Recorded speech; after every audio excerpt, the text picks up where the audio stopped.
moins. La semaine passée, on était presque 80 personnes. On a dû mettre les chaises de l'autre côté. C'était une célébration de vie pour notre chère sœur, Lise Saint-Laurent, qui est décédée avant Noël, et la famille, les amis qui sont venus. C'était vraiment un bon temps pour juste pas célébrer sa vie, mais célébrer sa foi en Jésus. Et c'était vraiment encourageant. Une autre petite chose, petit détail, pas tout petit, mais il y a 3 ans, c'était hier, il y a 3 ans, nous avons déménagé ici à Gatineau. Déjà 3 ans sont passés. Donc, ça passe vite, tu sais. Voilà. Alors, ce matin, j'ai... ça va marcher. Voilà, un verset pour nous. Je vois que des fois, les bonnes choses qui arrivent, même quand les bénédictions, les bonnes choses, quand ça tourne mal un peu, on nous a dit que le projecteur ici, ça prend peut-être 3 semaines pour le réparer. Et donc, on a trouvé cette vieille machine dans les affaires de l'Église, et je trouve que c'est beaucoup plus clair.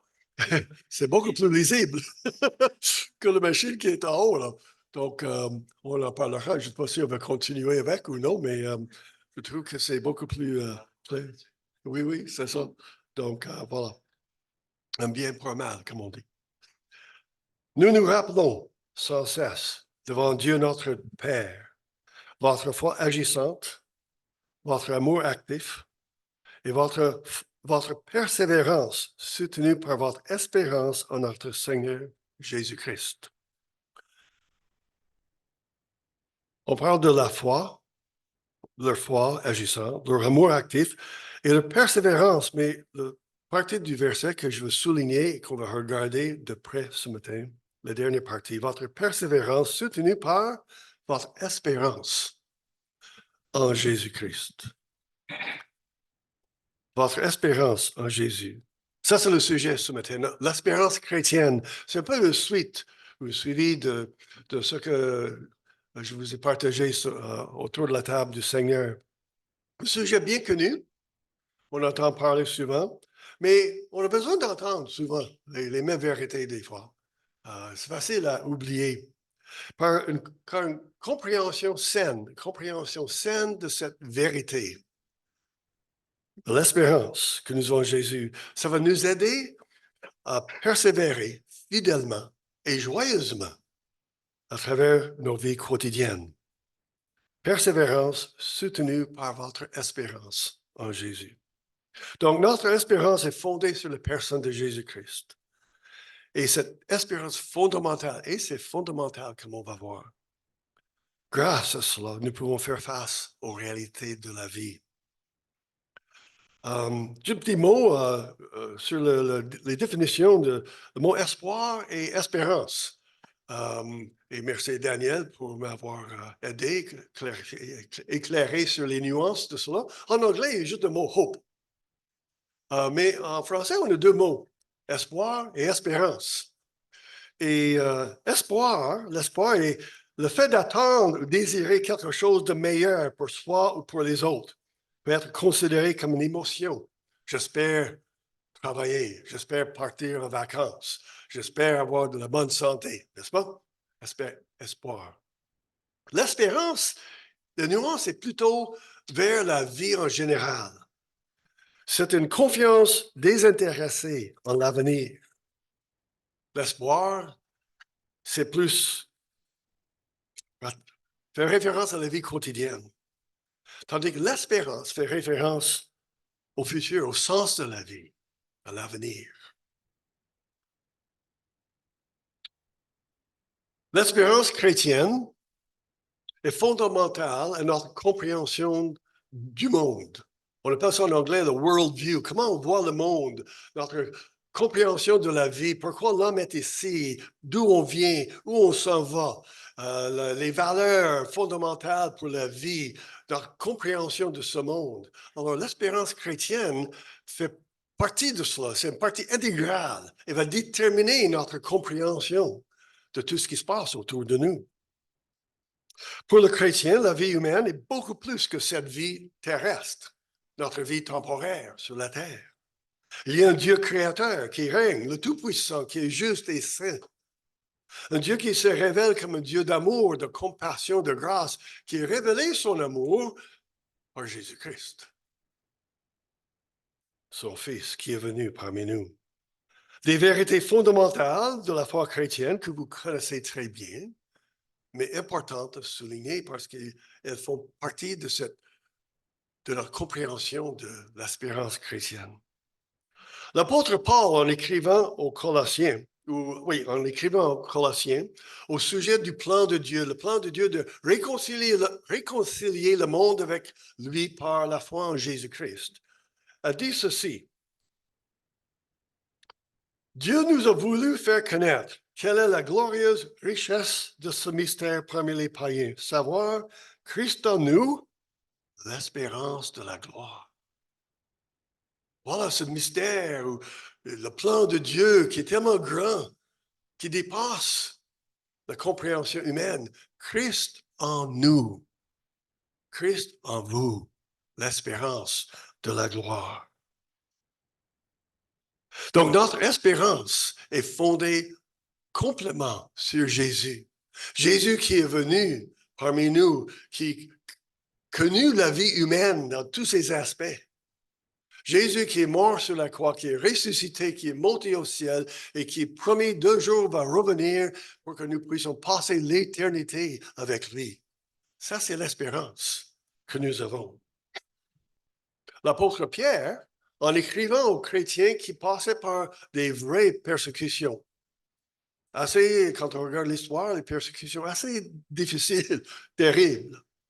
Et l'apôtre Pierre, dans sa lettre de 1 Pierre, il parle à ces chrétiens-là. Il dit, mettez toute votre espérance dans la grâce qui vous sera accordée le jour où Jésus-Christ apparaîtra. Vous passez par la fournaise, vous passez par des épreuves difficiles, incroyables, douloureuses. Mettez votre espérance en Jésus. En Jésus. Comme chrétiens, comme croyants, nous sommes un peuple d'espérance. Un peuple d'espérance. Et nous regardons la vie d'une perspective éternelle. Vous avez certainement pris une randonnée dans la forêt, dans le bois. Vous suivez une piste et des fois, vous voyez loin, des fois pas beaucoup, parce que la piste, elle va tourner. Des fois, vous passez par un endroit plein de roches, rocailleux. Il faut traverser un ruisseau. Des fois, on monte à pic. Et toutes sortes de choses. Des fois, c'est facile. Des fois, c'est difficile. Vous suivez la piste. Et finalement, vous arrivez où? Au sommet de la montagne. Et quand vous êtes là, vous regardez. Ah, c'est là où on a passé. Ah, voilà le ruisseau qu'on a passé. Ah, ça, c'est la colline, le côte qui était difficile. On a une vue de l'ensemble. Et pas seulement ça, mais là, on peut dire, oh, pour retourner au chalet, à l'auto, au parc, on doit passer par là, on va descendre ici, vous allez passer par là. On a une vue de l'ensemble. Et cette espérance chrétienne, c'est comme ça. Ça nous donne une vue de l'ensemble de tout ce qui va se passer. L'apôtre Pierre, toujours aux croyants à cette époque-là, décrit cette espérance en disant ceci. Béni soit Dieu, le Père de notre Seigneur Jésus-Christ. Dans sa grande compassion, il nous a fait naître une vie nouvelle où il nous donne une espérance vivante par la résurrection de Jésus-Christ. Car il a préparé pour nous un héritage qui ne peut ni se détruire, ni se corrompre, ni perdre sa beauté. Il le tient en réserve pour vous dans les cieux, vous qu'il garde par sa puissance au moyen de la foi en vue du salut qui est prêt à être révélé au moment de la fin. Oui, amen. Ça, c'est l'espérance que nous avons. Le croyant ne voit pas ce qui se passe dans ce monde comme les autres le voient. On regarde des choses dans ce monde, ce qui se passe d'un point de vue éternel, perspective plus haut, du sommet, du point de vue de Dieu lui-même. Donc, il y a un sens à la vie, Il y a une raison pourquoi nous sommes là. La mort n'est pas la fin. Et Dieu réserve pour ses enfants un avenir rempli de bénédictions. L'espérance chrétienne. Et avec les yeux de la foi, nous voyons cet avenir dans la présence de notre Père pour le louer et l'adorer. Et voici un petit aperçu de ce que ça va être. Puis je vis, j'ai entendu la voix d'anges rassemblés en grand nombre autour du trône, des êtres vivants, des représentants du peuple de Dieu. Ils étaient des milliers de milliers, des millions de millions. Ils disaient d'une voix forte, « Il est digne, l'agneau qui fut égorgé, de recevoir la puissance, la richesse, la sagesse et la force, l'honneur et la gloire et la louange. Et toutes les créatures dans le ciel, sur la terre, sous la terre, sur la mer, tous les êtres qui peuplent l'univers, je les entendis proclamer à celui qui siège sur le trône et à l'agneau soit louange et honneur, gloire et puissance pour toute éternité. Voilà un aperçu, ce qu'on voit du sommet. Et cette vérité change tout. Ça change la vie. Elle donne l'espérance pour la vie après la mort, mais elle donne aussi l'espérance pour la vie ici-bas, notre vie quotidienne. Et il faut dire aussi que cette espérance que nous avons en Jésus, il ne faut pas le considérer comme un genre d'assurance feu. Hein? Mettez votre foi en Jésus pour éviter l'enfer. Ça, c'est une assurance feu. Hein? Vous payez les primes d'assurance pour éviter, et s'il n'y a jamais un problème, alors, je vais mettre ma foi en Jésus pour éviter d'avoir les problèmes dans l'avenir, mais je vais continuer ma vie telle qu'elle. Non, c'est pas ça. C'est pas ça du tout.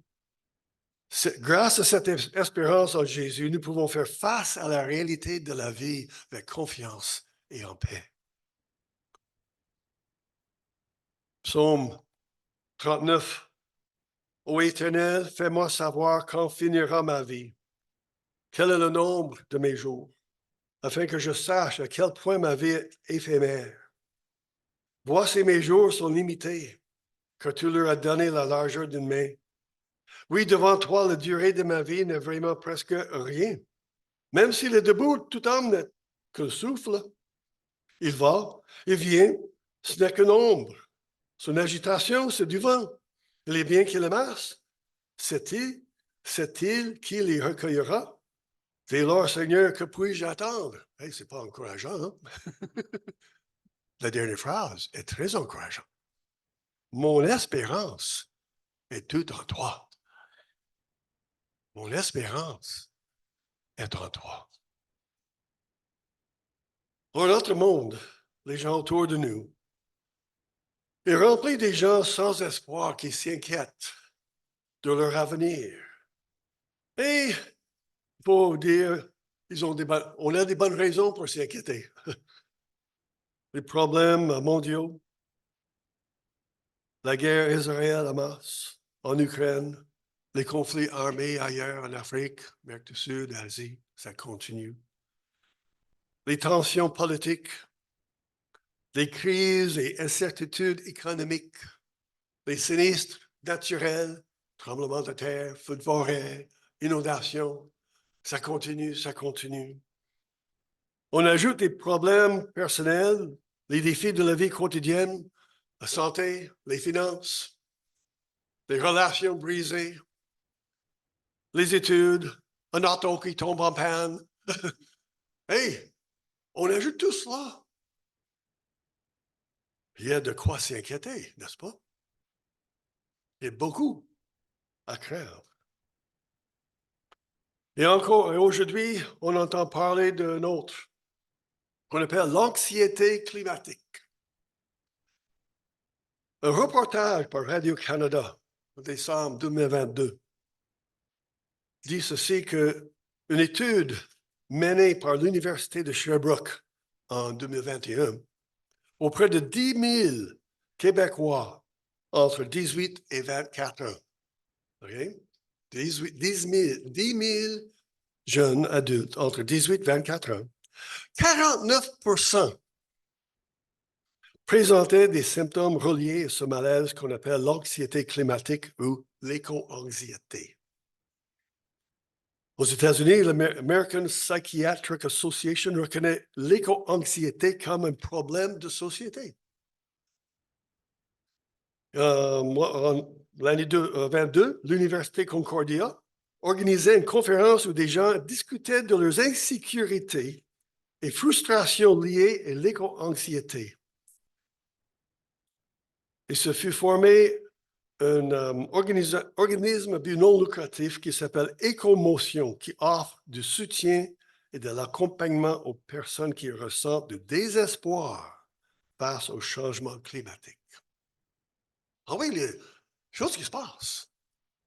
Les choses que même les enfants, ceux qui travaillent avec les enfants à l'école, tout ça, constatent que même l'éco-anxiété existe chez eux.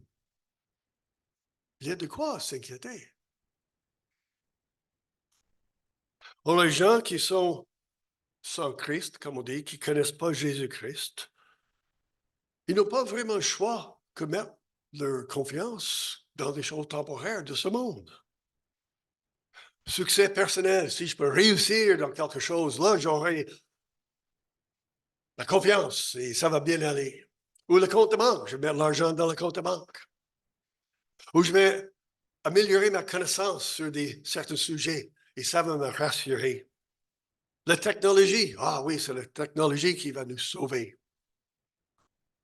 Il y en a qui croient qu'il y a un genre de bonté naturelle inhérente dans l'être humain.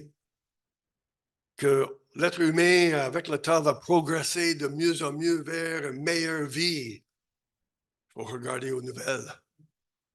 Et il n'y a pas beaucoup d'espoir dans ça. Et combien ces gens sont déçus. Mes chers frères et sœurs, nous ne sommes jamais déçus avec Jésus. Jamais déçus. On vit les mêmes défis que monsieur, madame, tout le monde, n'est-ce pas? Les mêmes défis, on est dans le même monde. Mais nous ne sommes pas déprimés, découragés, anxieux, parce que notre espérance est en Jésus, qui est permanente et sûre et solide. Comme je dis, nous ne sommes pas à l'abri de ces événements, ces problèmes. Donc, j'ai une question pour nous, pour vous. Qu'est-ce qui vous préoccupe? Qu'est-ce qui vous préoccupe? Qu'est-ce qui vous inquiète? Ces grands événements qui ont un impact dans le monde? Ou peut-être les petits, mais grands événements de votre vie courante? Grand pour vous, petit comparé à ce qui se passe dans le monde, mais un sujet préoccupant. Quand j'avais l'âge d'environ 11 ans, j'avais des ulcères de l'estomac, très, très graves, très sérieux. J'ai passé du temps à l'hôpital avec. Ce temps-là, les ulcères, on comprenait les ulcères comme le résultat de l'anxiété et nervosité. Aujourd'hui, on sait que les ulcères sont la raison principale, c'est un virus. Mais le stress peut l'aggraver et ajouter beaucoup et empirer les douleurs. Dites-moi, croyez-moi, c'est douloureux. Très, très douloureux. Je me souviens très bien. Aussi, le contexte dans les années 60, je suis vieux, dans les années 60, contexte mondial, la guerre froide entre les États-Unis et la Russie. Et la menace d'une guerre nucléaire. Aïe, aïe, aïe, c'est partout.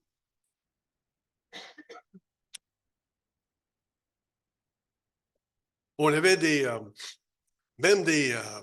quand les sirènes sonnaient, vous connaissez ça, les sirènes sonnaient dans le village, dans la ville, l'école était fermée et tout le monde devait se rendre chez eux, pratiquer, se protéger, tout cela. Donc, c'était très, très devant nous, ces choses-là. Je me souviens très bien comme encore, j'ai l'image devant moi. Mon père me fait asseoir. Il me posait des questions. J'essaie d'imaginer ce que mon père passait, les efforts qu'il avait pour comprendre son fils qui, selon lui, était tellement nerveux qu'il était à l'hôpital. Il me pose des questions. Qu'est-ce qui t'inquiète? C'est la guerre? C'est la guerre nucléaire? Problème de la mort? Et pour moi, la guerre? Ben non, j'aimais beaucoup quand le sirène sonnait parce que ça nous donnait, moi, mes amis, une journée de congé de l'école. Qu'est-ce qui me préoccupait? Qu'est-ce qui me donnait les nuits blanches, qui m'empêche de dormir? Oublier d'acheter un cadeau pour la fête de mon ami. Quelque chose, on peut dire banal, mais très, très réel. Les petites choses. Qu'est-ce qui vous préoccupe?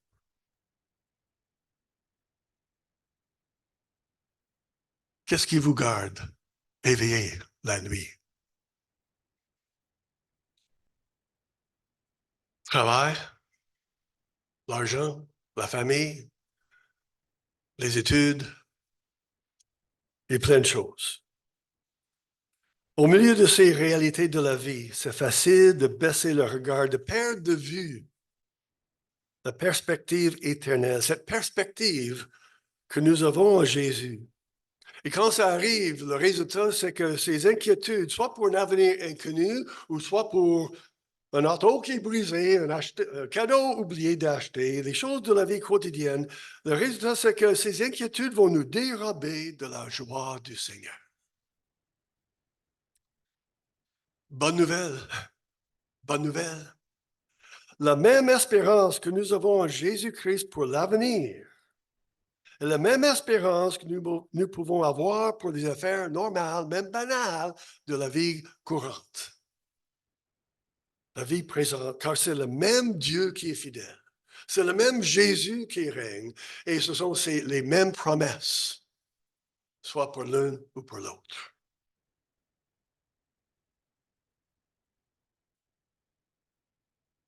Je crois que c'est dans l'ADN de l'être humain à s'inquiéter, n'est-ce pas? On passe tous par des moments d'inquiétude, de soucis. Mais quoi faire? Certainement repasser les fidélités du Seigneur. Comment le Seigneur était fidèle dans nos vies. Et voici ce qu'on lit en Lamentation, chapitre 3.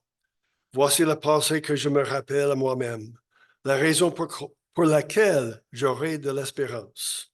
Non, les bontés de l'Éternel ne sont pas à leur terme, et ses tendresses ne sont pas épuisées. Chaque matin, elles se renouvellent. Oui, ta fidélité est grande. J'ai dit, l'Éternel est mon bien, c'est pourquoi je compte sur lui. Notre espérance en lui. Cette espérance que nous avons, que vous avez en Jésus, est-elle évidente aux gens autour de vous? Est-ce qu'on est connu comme un peuple d'espérance? Comme des individus, comme un couple, comme une famille, comme une église, comme des croyants d'espérance?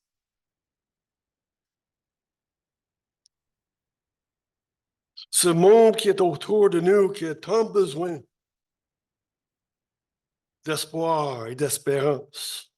On les regarde et de l'extérieur, ça peut paraître, tout va bien, ça va bien aller avec eux. Mais au fond, ils sont à la recherche. Ils ont besoin d'espérance. Pas une espérance basée sur des choses temporaires, mais une espérance sûre, une espérance permanente, fondée sur la personne de Jésus.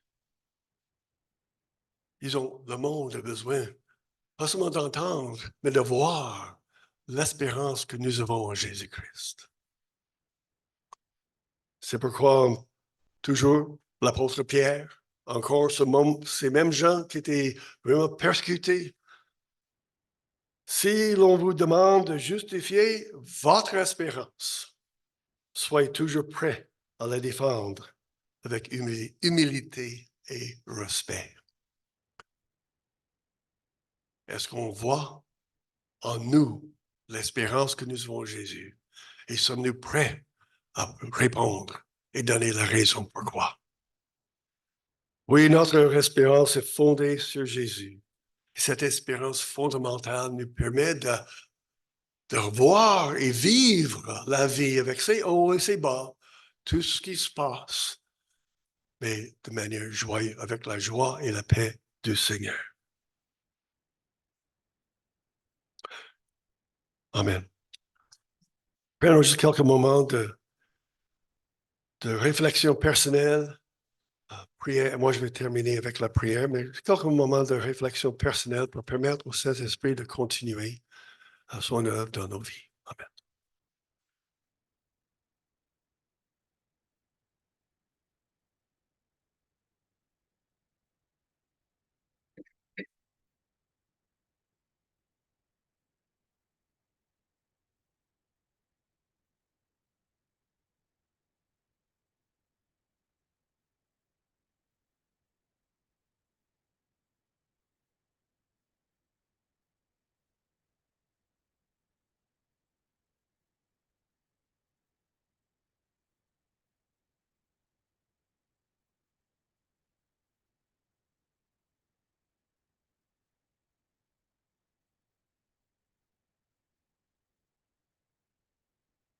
Alors, Père Céleste, merci encore pour ta grâce dans nos vies, ton œuvre, par ton Saint-Esprit continue, Seigneur, à nous éclairer encore plus au sujet de cette espérance que nous avons en Jésus, une espérance dans la personne même de Jésus, notre Sauveur. À toi la gloire. Amen.